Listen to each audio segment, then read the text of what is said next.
Hello friends, welcome you all. My self RC sir. आज का अपना टॉपिक है परम्यूटेशन एंड कॉम्बिनेशन का लेक्चर नंबर 13, जिसमें अपन देखने वाले हैं सर्कुलर परम्यूटेशन।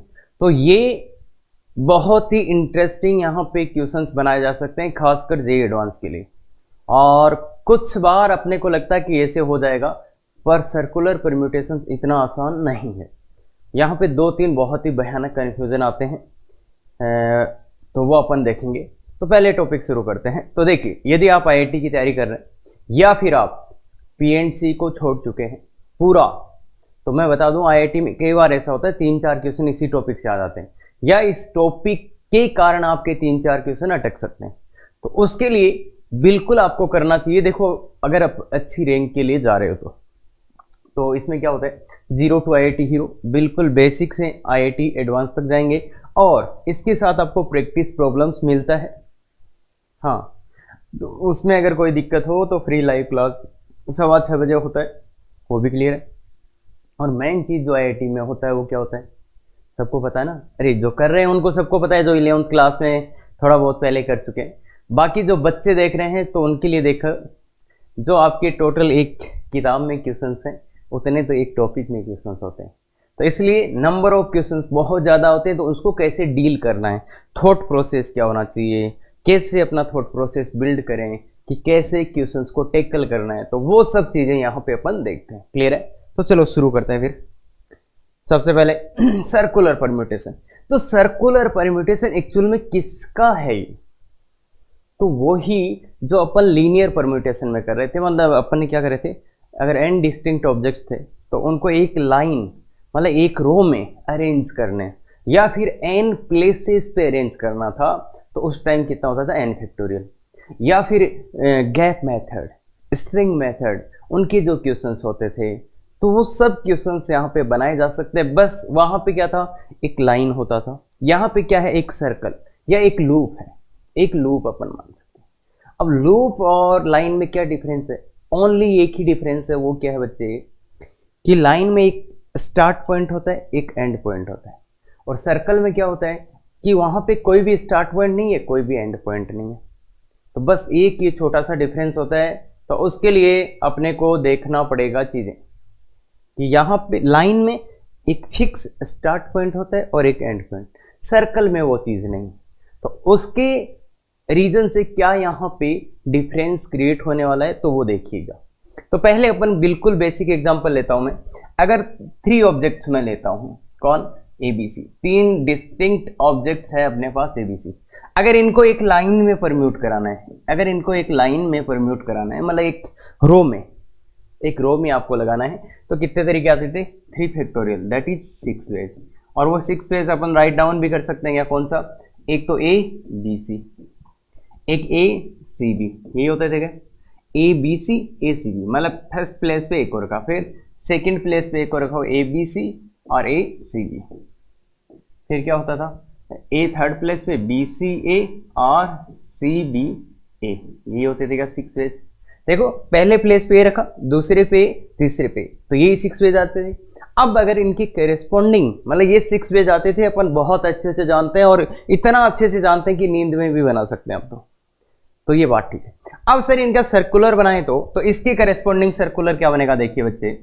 सबसे पहले वाले की करेस्पॉन्डिंग सर्कुलर ए बी बैठा है, फिर क्या है सी, इस पहले वाले का। दूसरे वाले का सर्कुलर बनाए तो इसके कारण बी यहाँ पे, सी यहाँ पे, सॉरी बी, फिर क्या है ए, फिर सी। भाई इस दूसरे का बना रहे, तीसरे का बनाए तो तीसरे का देखो बी, फिर सी, फिर ए, यही है। इसका बनाए तो ए सी बी का बनाए तो ए यहाँ होगा, कहीं सी यहाँ होगा, कहीं बी यहाँ होगा। और इसका बनाए तो सी होगा यहाँ पे, ए होगा और बी होगा। और फिर क्या बनाएगा, सी होगा, बी होगा और ए होगा, सी बी। तो अगर आप ध्यान से देखो तो इनमें है क्या, अगर इन परम्यूटेशंस को अपन बहुत अच्छे से देखेंगे, बहुत अच्छे से देखेंगे, तो आप देखेंगे, देखिए जनाब, इसमें ए बी सी मतलब सर्कुलर। भाई इसमें आप देख रहे हो तो आपको क्या दिख रहा है, ए बी और सी। अगर आप इसमें भी देख रहे हो तो आपको क्या दिख रहा है, ए बी सी, ए बी सी, मतलब आप ऐसे देखो ना, ए लिखा है फिर बी फिर सी, इसमें भी ए बी सी। और अगर आप इसमें देखते हैं कि इसमें देखते हैं ABC और कौन से में आएगा, इसमें देखो ABC दिख रहा है क्या सेम। अगर आप इसमें जाएं तो ABC दिख रहा है, इसमें ABC, इसमें ABC। अब ये तीनों एक जैसे हैं, क्यों? क्योंकि आप देखिए ये सर्कल है, तो सर्कल है तो इसमें अगर आप ऊपर से देख रहे हो इसको, अगर आप ऐसे देख रहे हो तो आपको क्या दिख रहा है, एक जगह A, उसके बाद में B, उसके बाद में C।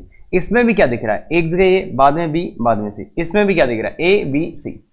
अब बात ये है ना कि सर इसमें यहां ये ना सर्कल में ये तो दिखाई नहीं होता ना भाई, ये तो गोला था, इसमें स्टार्ट पॉइंट एंड पॉइंट तो कोई है ही नहीं।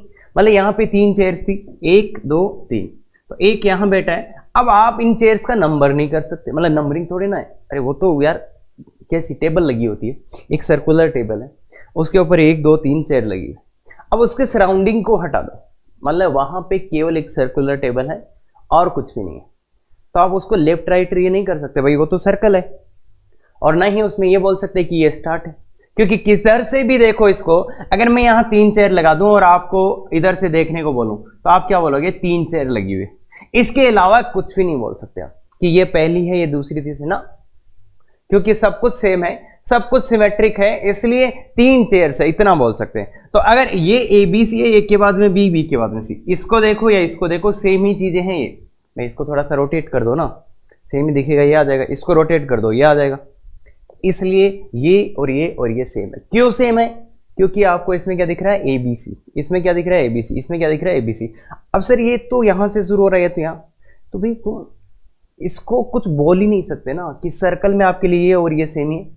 क्यों? क्योंकि उस सर्कल को आप जब देखेंगे तब आपको दिख तो ABC रहा है, तो वो थोड़ा सा ध्यान दे। और ये जो 3 अलग हैं, इनमें क्या है, अगर आपने 3 अलग वालों को देखोगे क्या है, इसमें ABC ऐसा है, इसमें भी देखो A, इसके बाद में B ऐसा C, और इसमें भी A B और ऐसा C।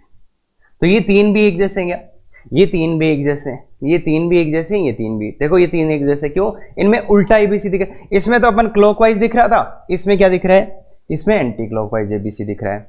तो ये 3 एक जैसे हैं और ये 3 एक जैसे। तो कुल मिला के अगर अपन ओवरऑल बात करें तो कितने परम्यूटेशंस बने यहाँ पे, कितने परम्यूटेशन बने 3 के? एक तो ऐसे वाला बना है सर कि A कहीं B और उसके बाद में C, या तो ऐसा या तो सर ऐसा आया है A B C। ये मतलब इसका कितना है, 2 ही आंसर आएंगे कि अगर ABC को सर्कल पे अरेंज करना है तो उसके कितने वेज है बच्चे, ओनली 2 वेज। कौन सा, या तो ऐसे लगा दो या ऐसे। अब इसको अपन बोल देते हैं क्लॉकवाइज वाला, इसको बोल देते हैं अपन एंटी क्लॉकवाइज, मतलब क्लॉकवाइज है, ये एंटी क्लॉकवाइज। अब इसको अगर अपन समझने चाहिए कि ये 2 तरीके आए कैसे होंगे, मतलब 2 वेज ही क्यों आए होंगे, तो इसके लिए देखिए बच्चे, अगर आपके पास ऐसा सर्कल दिया होता और कुछ भी नहीं है, और कुछ भी नहीं है, इस पे 3 टेबल्स लगी हुई, इस पे 3 ऐसे चेयर्स है मान लो, तो मुझे बताओ बच्चों, अगर मैं A पहले पर्सन को भेजता हूं आपके पास, पहले पर्सन को, तो पहले पर्सन के पास, पहले पर्सन को देखो यहां बिठाओ, आप यहां बिठाओ, और मैं आपको देखने के लिए बोलूं तो आप क्या बोलोगे, सर सर्कल में एक टेबल पे क्या बैठा है, A बैठा है, एक जगह पे क्या है, A है, यही बोलोगे। इस सर्कल में एक जगह पे A है। या फिर मैं यहां पे A लिख के बोलूं तो भी तुम क्या बोलोगे मुझे, सर सर्कल में एक जगह पे A है, कैसे बोलोगे, नीचे ऊपर ना, अरे इधर से सामने से देख रहे हो, नीचे ऊपर कुछ भी नहीं है, लेफ्ट राइट भी कुछ नहीं है ना, कोई स्टार्ट पॉइंट है, तो तुम फिर यहां पे ये रखूंगा तो भी तुम क्या बोलोगे, सर सर्कल पे एक जगह पे क्या है, ए बैठा हो। अगर मैं ए को यहां लिख के आपको पूछूं, ए को यहां लिख के, तो भी तुम क्या बोलोगे, सर सर्कल पे एक प्लेस पे ए बैठा हुआ है। तो कुल मिला के ए को आप यहां बिठाओ, यहां बिठाओ, यहां बिठाओ, एक ही तरीका है, होगा क्या वो, क्यों? क्योंकि तुम हर बार ही क्या देख पा रहे हो, क्योंकि नंबर नहीं है इन सीटों पे, इन सीटों में नंबर नहीं है, गोल, अरे बोलते हैं ना गोल है, कुछ नहीं समझ आ रहा, गोल है, मतलब किधर से देखो सेम दिख रहा है ना, तो इसलिए गोल है ये। तो ये यहां बैठे, यहां बैठे, यहां बैठे, सब गोल है, तो क्या आ रहा है, सब में आंसर क्या आ रहा है, सेम ही आ रहा है कि यहां ए बिठाओ, यहां ए बिठाओ, यहां ए बिठाओ, कहीं पे भी आप एक को पुट कर दो, सेम ही वे है वो, मतलब एक ही बात है। तो एक को बिठाने का एक ही, मतलब पहले, अलग थोड़ा जनरल बात करें तो फर्स्ट पर्सन को इस सर्कल पे बैठाने का एक ही वे होगा, क्यों होगा ऐसा? क्योंकि यहां पे कोई भी स्टार्ट पॉइंट नहीं है और कोई भी एंड पॉइंट नहीं है, कोई भी स्टार्ट पॉइंट नहीं है और कोई भी एंड पॉइंट नहीं। तो मतलब पहले पर्सन को बिठाने का एक ही वे होगा। अब पहला पर्सन अगर बैठ चुका है, पहला पर्सन अगर आपने यहां पे अरेंज कर दिया, पहला पर्सन कहीं पे भी अरेंज कर दो, एक ही तरीका है, किसी को भी अरेंज कर दो, पहले पर्सन को आप बिठा दो। लेट सपोज आपने एक को यहां बिठाया। अब क्या है, अगर एक पर्सन इस सर्कल पे आ गया तो अब ये स्टार्ट पॉइंट हो गया। अब देखो ये स्टार्ट पॉइंट हो गया, इससे इधर जाएंगे तो क्या होगा, क्लॉकवाइज, और इधर जाएंगे तो एंटी क्लॉकवाइज। तो अब ये स्टार्ट पॉइंट हो गया। अब अपन इसको देखो भाई, एक पर्सन को आपने सर्कल पे बिठा दिया तो अब ये क्या हो गया, उसके लिए स्टार्ट पॉइंट हो गया। तो इधर जाएं या इधर जाएं, इधर जाएं या इधर जाएं। अब अपने पास क्या है, अब अपने पास क्या है बच्चों, अब अपने पास क्या है कि किधर भी जाओ सर बात तो सेम ही, बात तो क्या है सेम ही है, इधर जाओ या इधर जाओ बात तो क्या है सेम। मतलब ना क्या बोले, सेम कुछ नहीं है कि इधर जाओगे तो क्लॉकवाइज, इधर जाओगे तो एंटी क्लॉकवाइज। अगर आप इनको क्लॉकवाइज नंबर करोगे तो ये एक और ये दो हो जाएगा, कि ये एक नंबर ये दो नंबर। तो मतलब आप C2 पे नंबरिंग कर सकते हैं क्या अपन, क्यों, क्योंकि एक पर्सन सर्कल पे आ चुका है तो स्टार्ट पॉइंट मिल चुका है, बस वही तो मिसिंग था। तो स्टार्ट पॉइंट मिल चुका है तो अब अपन ऐसा ट्रीट कर सकते हैं कि दो तो अपने पास क्या सीट है और दो ही पर्सन्स बचे हुए हैं, तो उनको दो C2 पे बिठाने के कितने तरीके होंगे, 2 फैक्टोरियल। क्यों होंगे 2 फैक्टोरियल, क्यों होंगे 2 फैक्टोरियल वेज, कि देखो या तो B यहां आएगा सर और C यहां आएगा, या तो फिर C यहां पे बिठाएंगे तो B को यहां पे। मतलब अब इन दो को अपन इन 2 C2 पे अरेंज कर सकते हैं, इन दो को 2 C2 पे अरेंज कर सकते हैं। तो हुआ क्या, मतलब सर्कल में एक चीज है कि पहले वाले पर्सन को वहां पे अरेंज करने का एक ही वे, क्यों, क्योंकि उसको कहीं पे भी अरेंज कर दो वो तो गोल है, गोल है, तो इसलिए वो एक ही वे होगा। उसके बाद आप लीनियर परम्यूटेशन कर सकते हैं, मतलब कि एक पर्सन बैठ गया तो अब उसके रेस्पेक्ट में अपन दूसरी C2 को बता सकते हैं ये क्लॉकवाइज जाने पे इतना नंबर या एंटी क्लॉकवाइज जाने पे इतना नंबर।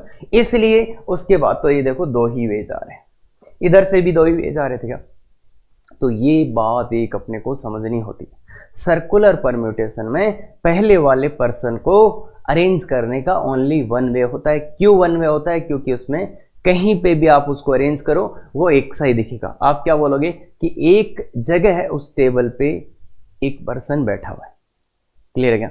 थोड़ा इमेजिन करना कि सब कुछ हटा दो और अपने दिमाग में केवल एक लाओ, एक ऐसा सर्कल या सर्कुलर टेबल जैसे, बाकी कुछ भी नहीं है, रेफरेंस के लिए कुछ भी नहीं ले रहे अपन। अरे सर वो दे सकते हैं ना, अब तो वो क्या है, कहीं मिलेगा कहीं नहीं मिलेगा, तो इसलिए अपन केवल और केवल फोकस कर रहे हैं उस सर्कुलर टेबल पे।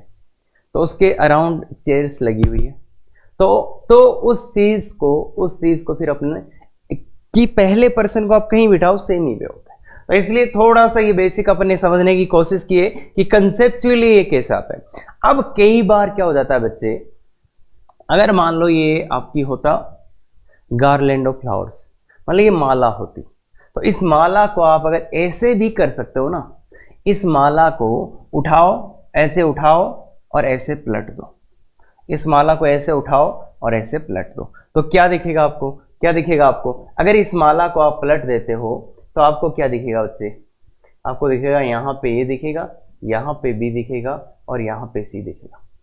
ध्यान से देखो, अगर ये फूलों की माला होती तो आप ऐसे उठाते और इसको पलट के देखते तो ये दिखता क्या, और इस माला को उठाओ पलट दो तो ये दिखता क्या, ये दिखता। अब गौर से देखो, ये और ये सेम हो गया क्या, ये और ये सेम हो गया क्या, देखो इसमें भी ABC दिख रहा है, इसमें भी ABC। तो इसका मतलब अगर ये फूलों की माला होती तो ये और ये सेम ही है क्या, ये और ये सेम ही है क्या। क्यों सेम है, मतलब ये क्लॉकवाइज था ये एंटी क्लॉकवाइज, भाई सेम ही क्यों हो गए, क्योंकि उसको अपन पलट सकते हैं। सर ये क्या पंगा है, किसको पलट सकते हैं। तो अब ऐसा तो नहीं ना, तुम एक टेबल पे आदमी बैठे हैं और पर्सन्स बैठे हैं, उनको उलट के देख लिया कुछ और ही दिख जाएगा, है ना, तो उनको नहीं उलट सकते अपन। पर क्या है, अगर माला है या फिर नेकलेस है कुछ, तो उसको तो अपन ऐसा उल्टा पुल्टा कर ही सकते हैं। तो इसलिए ध्यान रहे, अगर कुछ ऐसा है जिसको अपन ऐसे रोटेट कर सकते हैं तो फिर वो दोनों एक क्लॉकवाइज और एंटी क्लॉकवाइज सेम ही आ जाएंगे।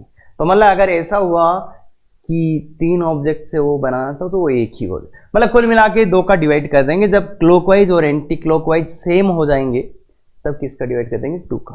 तो वो बात है। अब ये क्लॉकवाइज एंटी क्लॉकवाइज को सेम लेना है तो इस चीज को कई अच्छे तरीकों से दिया जा सकता है, तो वो अपन देखते हैं। तो ये बेसिक कंसेप्ट था। अब इसको थोड़ा सा देखो भाई, ये था अपना अंडरस्टैंडिंग कि इतना अंडरस्टैंडिंग अपने को होना चाहिए। उसके बाद अपन चलते हैं कि क्वेश्चंस कैसे करना है ना। तो अंडरस्टैंडिंग से कैसे इसको अपन अच्छे एक सिस्टेमेटिक वे से देखते हैं, फिर उसके थ्रू अपन क्वेश्चंस करेंगे। तो क्लियर है क्या? तो चलो, number of ways arranging and distinct. देखो, number of ways arranging and distinct object in a circle. Circle लिखो या लूप लिखो। लूप में भी क्या होगा, आपको स्टार्ट पॉइंट और एंड पॉइंट नहीं होगा, सर्कल में भी सेम है।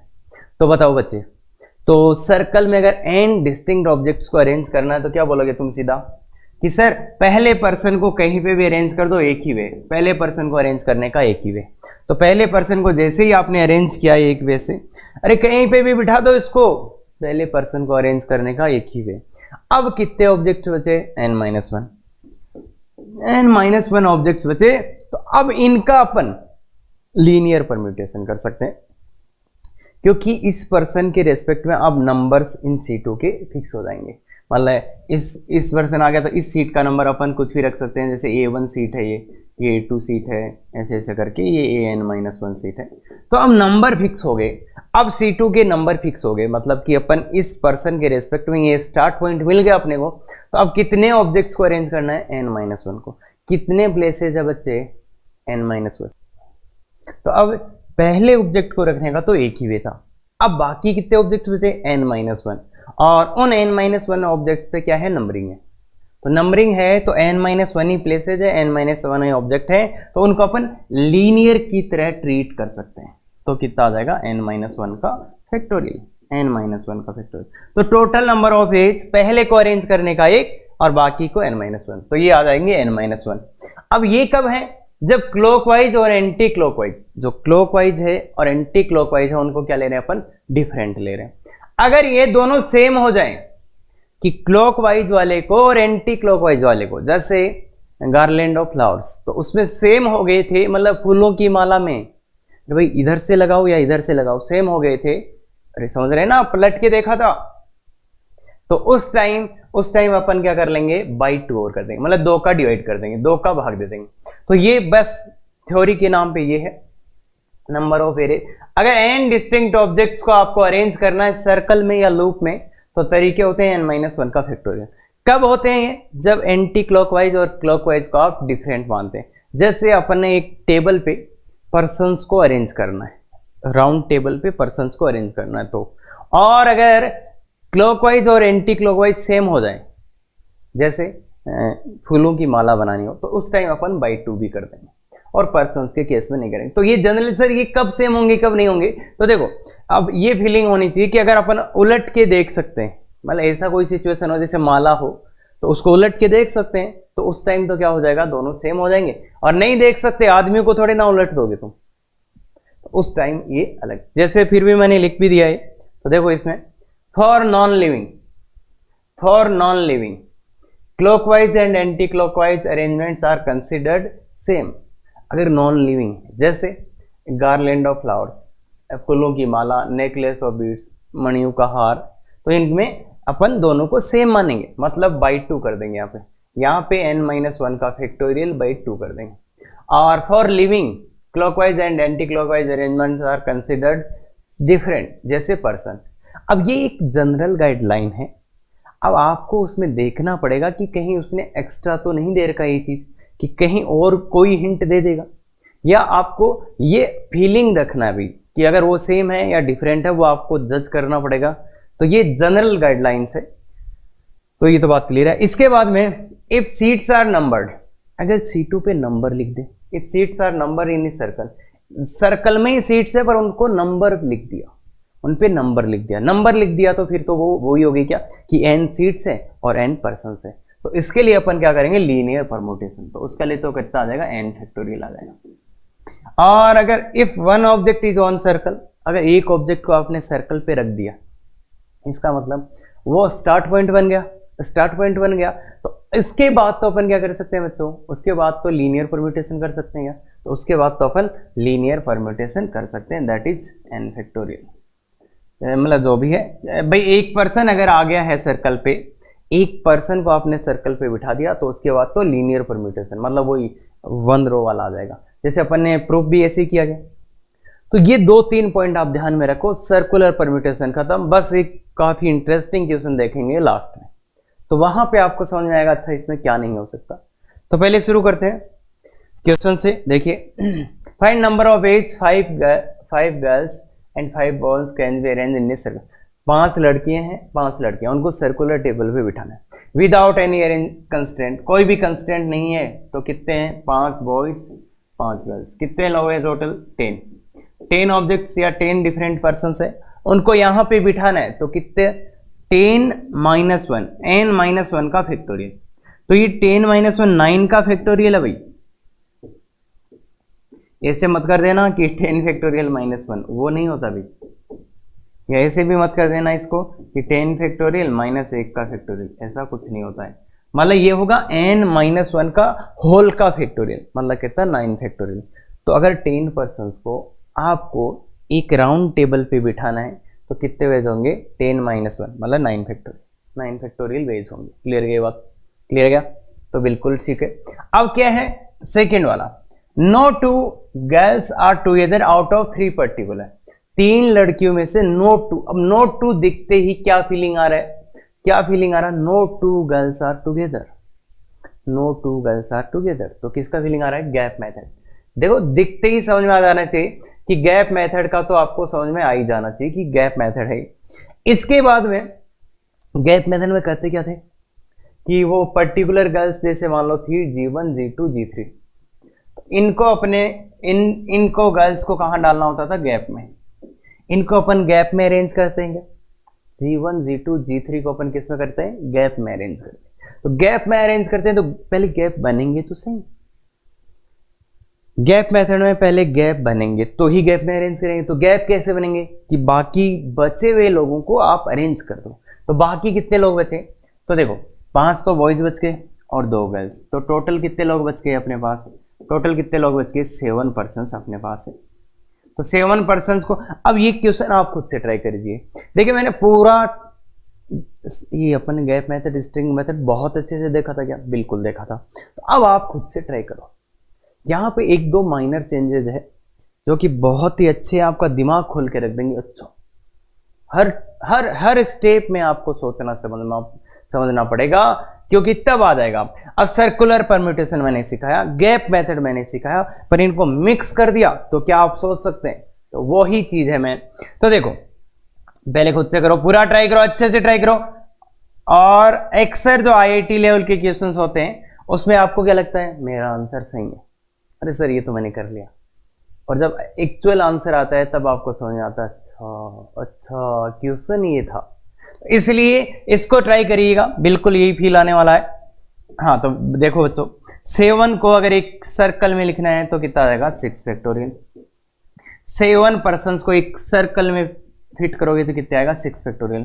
अब इसके गैप, कितने गैप बनेंगे सर, 8। 7 पर्सन को करें तो 8 ना, गलत फहमी, ये तो लाइन वाला लगा दिया आपने। तो 1 2 3 4 5 6 और ये 7, तो 7 को, तो गैप कितने बने, देखो 1 गैप 2 गैप 3 4 5 6 7। तो 7 पर्सन को अगर आप एक सर्कल में बिठाओगे तो कितने गैप बनेंगे, 7 ही गैप बनेंगे। कितने गैप बनेंगे, 7 ही गैप बनेंगे। तो लाइन में कितना कि 7 पर्सन को अगर अरेंज करें तो 8 गैप्स बन रहे। पर सर्कल में क्या चेंज हो गया छोटा सा, कि अगर 7 पर्सन को आप अरेंज करोगे एक सर्कल में तो गैप भी 7 ही बनेंगे। ये बात समझ में आई क्या, बिल्कुल। तो अब क्या करना है, 3 लोगों को ही गैप में डालना है, तो 7 में से 3 गैप को सेलेक्ट करो और 3 लोगों को डाल दो, खत्म। ये आंसर है। तो 6 factorial into 7C3 into 3 factorial, ये तो पता ही। बाकी लोगों को अरेंज किया, ये गैप सिलेक्शन किया, ये उनको अरेंज कर दिया। तो यहां पे एक छोटा सा चेंज हुआ, पहला कि यहां पे गैप कितने बन गए, 7। दूसरा चेंज कि सर यहां 7 लोगों को बिठाने के तरीके 6 फैक्टोरियल। तो ये अपन दोनों चीजें सीख चुके हैं, पर कंबाइन करने के बाद कैसे अपन आंसर निकालते हैं वो एक खास बात है। क्लियर है क्या? तो अब अपन चलते हैं आगे। 3 particular girls are never together. तो ये लाइन दिखते के बाद आप क्या लिखोगे? 3 particular girls are never together. कुछ आया दिमाग में? सर गैप मेथड तो नहीं है? हाँ हाँ, वीडियो याद आया ना? हाँ, तो क्या लिखोगे? Total minus no number of ways, मतलब 3 पर्टिकुलर गर्ल्स आर, देखो टोटल में से वो एज माइनस कर देंगे जब 3 particular girls are together. 3 particular girls are together, girls are together 3 particular girls कैसे हो? टुगेदर हो। तो टोटल तो पता ही है कितना, 9 फैक्टोरियल भाई। अरे 5 लड़कियां थी 5 लड़के थे, तो 10 लोगों को अरेंज करने का इस सर्कल में 9 ways, minus 3 particular girls are together. 3 particular girls are together, G1 G2 G3। अगर 3 लड़कियों को एक साथ रखना है तो क्या करते थे? याद आया? बांध दो, स्ट्रिंग मेथड। तो देखो अपन देख चुके हैं अपन, तो 3 को बांध दिया, कितने बचे? 7 बचे हुए थे। तो 7 तो ये और एक ये 3, तो कितने हो गए बताओ? 8 ऑब्जेक्ट्स हो गए क्या बच्चे? अरे इसको एक ऑब्जेक्ट ही मानते थे ना अपन, और 7 ही, 7 और 1 8, तो टोटल कितने ऑब्जेक्ट्स हो गए? 8। अगर 8 ऑब्जेक्ट्स को अपने को सर्कल में अरेंज करना है तो क्या करते थे अपन? जो 7 रहना उनको बांधा और उनको बाकी बचे हुए लोगों के साथ अरेंज कर दिया। कैसे? उनको एक ऑब्जेक्ट ट्रीट करते हुए। तो एक तो ये और 7 ये, तो कितने? 8 ऑब्जेक्ट्स। अगर 8 ऑब्जेक्ट्स को सर्कल में लिखना है तो 7 फैक्टोरियल। अरे हाँ सर ठीक है। N2। अब ये कुछ तो करेंगे लड़कियां, कुछ ना कुछ तो ये भी करेंगी, मतलब इनका भी तो अपन इंटरनल, मतलब भाई बंडल के अंदर बांध तो दिया, पर ये भी आपस में तो परम्यूट कर सकती है ना। तो उसके लिए कितना आ जाएगा? 3 फैक्टोरियल। उसके लिए कितना आ जाएगा? 3 फैक्टोरियल। क्लियर है क्या? तो उसके लिए अपने पास आ जाएगा 3 फैक्टोरियल। कैसे? अरे बच्चे लोग जैसे देखो, G1 यहाँ आ गया, G2 मतलब एक साथ आपने बांधा था, G1 G2 G3 बांधा हुआ था। तो अब देखो ये 3 प्लेस तो बेचारों को देखो ना यार, बांध दिया, कोई दिक्कत नहीं। अब ये G1 G2 G3 आपस में तो कुछ कर ही सकती है ना यहाँ, मतलब आपस में तो परम्यूट कर ही सकती है, या आगे पीछे हो सकती है ना यहाँ, तो इसलिए होती। तो वो तो वहां पे भी करते थे। बस यहाँ पे एक छोटा सा चेंज क्या हो गया कि 8 पर्सन्स को सर्कल में अरेंज करना था, तो कितना? 7 फैक्टोरियल। तो ये स्ट्रिंग मेथड। तो कुल मिला के कंसेप्ट वही, बस सर्कल में करना है तो छोटा सा चेंज हो गया। अब वो मिक्सअप कैसे होते हैं वो इंटरेस्टिंग हो जाता है। तो ये यहाँ पे 2 कंसेप्ट का मिक्सअप हो रहा है। तो for boys and girls are alternate जानते हैं क्या? कि लड़की फिर लड़का लड़की, ऐसे क्या? हाँ ऐसे वाला। तो क्या करोगे? अब क्या करोगे? आपको इनको अल्टरनेट बिठाना है। यहाँ पे 5 ही बॉय हैं आपके पास, 5 ही लड़कियां हैं। तो पहले क्या करते हैं? लड़कियों को बिठा देते हैं। हाँ तुम सोचो, खुद से सोचो क्या क्या लाओगे तुम। तो लड़कियों को बिठाओगे तो यहाँ पे G आ गया, यहाँ पे G आ गया, यहाँ पे G आ गया, यहाँ पे G आ गया, यहाँ पे G। तो 5 लड़कियों को बिठाने के कितने तरीके? 4 फैक्टोरियल। सर्कल में अपन ने गर्ल्स को अरेंज कर दिया, सर्कल में अपन ने लड़कियों को बिठा दिया, कितने तरीके? 5 तरीके। अब ये अल्टरनेट होना चाहिए, तो बॉयज एक यहाँ, एक यहाँ, एक यहाँ, एक यहाँ, एक यहाँ, मतलब इनके बीच में ही आने चाहिए क्या बॉयज? तो बॉयज के लिए कितने जगह बच गई? 1 2 3 4 5, 5 जगह है और 5 ही लड़के। और सर्कल पे पहले से कुछ पर्सन आ चुके हैं, मतलब स्टार्ट पॉइंट एंड पॉइंट पता है, या ऐसे बोल दें इन सीट्स का नंबरिंग अपने पास हो सकता है। भाई पहले से लड़कियां बैठ चुकी हैं तो अब तो पता है ना कि इस वाले का अपन नंबरिंग कर सकते हैं, या ऐसे बोल दें स्टार्ट पॉइंट और एंड पॉइंट पता है। तो इसलिए अब जो 5 लड़कों को बिठाना है उसके लिए 5 ही प्लेस है। तो कितना वेज से बैठ सकते हैं ये 5 बॉयज? यहाँ पे 5 फैक्टोरियल। यहाँ पे अब सर्कुलर नहीं लगेगा। क्यों बच्चे? क्यों नहीं लगेगा? क्योंकि पहले से इस सर्कल पे कुछ लड़कियां बैठी हुई थी, तो वहां पे अब अपने को स्टार्ट और एंड पॉइंट पता हो गया, या बोल दें इन सीट्स के नंबर पता हो गए। तो फिर तो ये हो गया 5 प्लेसेस हैं और 5 ही बॉयज हैं, तो उनको बिठाने का ये। तो पहले लड़कियों को बिठा दिया, फिर लड़कों को बिठा दिया, तो ये अपना काम पूरा हो जाएगा क्या? सर पहले लड़कियों को क्या बिठाया? लड़कों को बिठा लो। वैसे तो होता ही है वुमन फेस्ट। बाकी आप लड़कियों को भी, लड़कों को भी बिठा सकते हो, तो वो फिर 4 फैक्टोरियल इंटू 5 फैक्टोरियल आ जाएगा, एक ही बात है। तो देखो अल्टरनेट वाला काफी इंटरेस्टिंग क्वेश्चन है ये, इतना आसान लग रहा है पर जब खुद से सोचेंगे तो हो सकता है अभी भी नहीं पता चला बहुत को, तो ये भी हो सकता है। तो ये आपके साथ नहीं, सबके साथ होता है ना। तो ऐसे नहीं, बस आराम से देखते रहो। No two arrangements has all the persons with same name, कि दो, देखो no two arrangements has all the persons with same number, मतलब कोई भी दो ऐसे अरेंजमेंट नहीं होने चाहिए जिनमें सभी के सभी नेबर सेम आ जाए, मतलब सभी के नेबर सेम आ जाए और ये सभी के पड़ोसी सेम नहीं आने चाहिए। मतलब क्या होगा, देखो कहीं पार्टी में जाते हैं तो बात किससे करते हैं अपन ज़्यादा, अपने अड़ोस पड़ोस वाले से। तो अब ये क्या बोल रहा है भाई, ऐसा कोई परम्यूटेशन आपको नहीं, दो नहीं होने चाहिए ऐसे कोई भी जिसमें सब के सब नेबर ही सेम आ जाए। तो क्यों, फिर तो मज़ा ही नहीं आएगा ना कि अरे कल अपन आए थे तो भी ऐसे ही बैठे हुए थे, आज भी ऐसे ही बैठे हुए। इस मतलब इसका बहुत डीप मीनिंग है कि ऐसे दो परम्यूटेशंस आपको नहीं काउंट कर लेने हैं जिनमें सभी के नेबर्स क्या आ जाए, सेम आ जाए, मतलब सभी के ही नेबर सेम आ जाए, किसी का नेबर चेंज ही नहीं हुआ, पड़ोसी, हाँ पड़ोसी पड़ोसन चेंज नहीं हुई। हाँ तो ये वाली बात है, शायद स्पेलिंग में कुछ गड़बड़ है, देख लेना यार, लग तो मेरे को लग रहा है BOUR आएगा से, है ना, तो वो कोई दिक्कत नहीं, पड़ोसी की बात कर रहे हैं, ये समझ में आना चाहिए, या पड़ोसन की। तो अब बात क्या है, अब बात क्या है बच्चे कि नेबर सभी के सेम नहीं रह जाने चाहिए। तो मैं दो एक एग्जांपल, खुद से पहले कोशिश करो इसका क्या मीनिंग हो सकता है। 1 2 1 2 3 4 5 6 7 8 9 10, अगर मैं एक ऐसे लिया और दूसरा मैंने ऐसे लिया, इसी को ऐसे बिठा दे 1 2 3 4 5 6 7 8 9 और 10, तो देखो इसमें और इसमें, इस वाले में और इस वाले में क्या बच्चे, इसमें किसी का भी नेबर उठाओ आप, 4 के नेबर्स क्या है 3 और 5, इधर भी 4 के नेबर्स क्या है 3 और 5, अरे पड़ोसी क्या 3 और 5 3 और 5, 8 के उठा लो कौन है 7 और 9, 8 के उठा लो कौन है 7 और 9। तो कुल मिला के मैंने क्या करा, एक क्लॉकवाइज था और एक एंटी क्लॉकवाइज।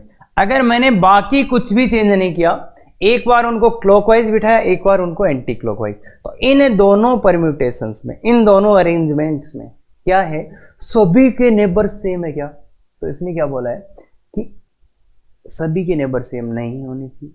तो सभी के नेबर सेम कब होते हैं, जब एक तो अपन ने क्लॉकवाइज बिठाया और एक एंटी क्लॉकवाइज। तो ये क्या चाहता है, इन दोनों को अपने को दो काउंट नहीं करना है, इनमें से एक ही लेना है।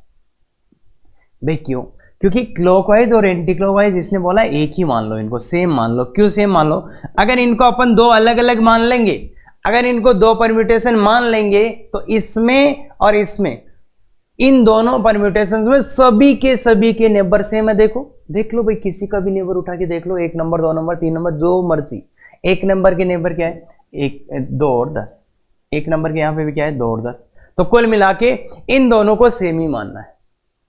तो ये बात समझ में आएगी यहाँ पे कि अपने को क्लॉकवाइज और एंटी क्लॉकवाइज को सेम ट्रीट करना है।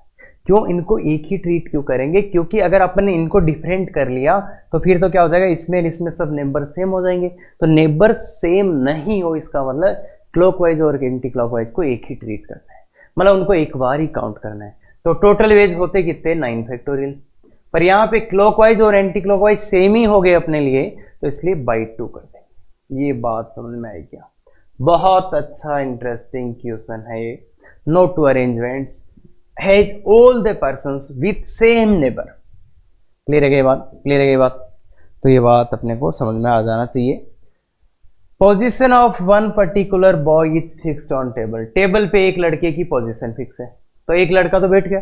अब देखो पोजीशन, एक लड़के को अगर आपने बिठा दिया है तो 9 तो अपने पास पर्सन्स बचे और 9 ही चेयर्स है, और उनका अपन नंबरिंग कर सकते हैं, या उसका स्टार्ट पॉइंट अपने को मिल चुका है। तो बताओ कितना आएगा 9 फैक्टोरियल। तो ये 1 × 9 फैक्टोरियल आंसर। ये बात क्लियर है क्या, तो थोड़ा सा अच्छे से देखो, ध्यान से समझ में आ जाएगा।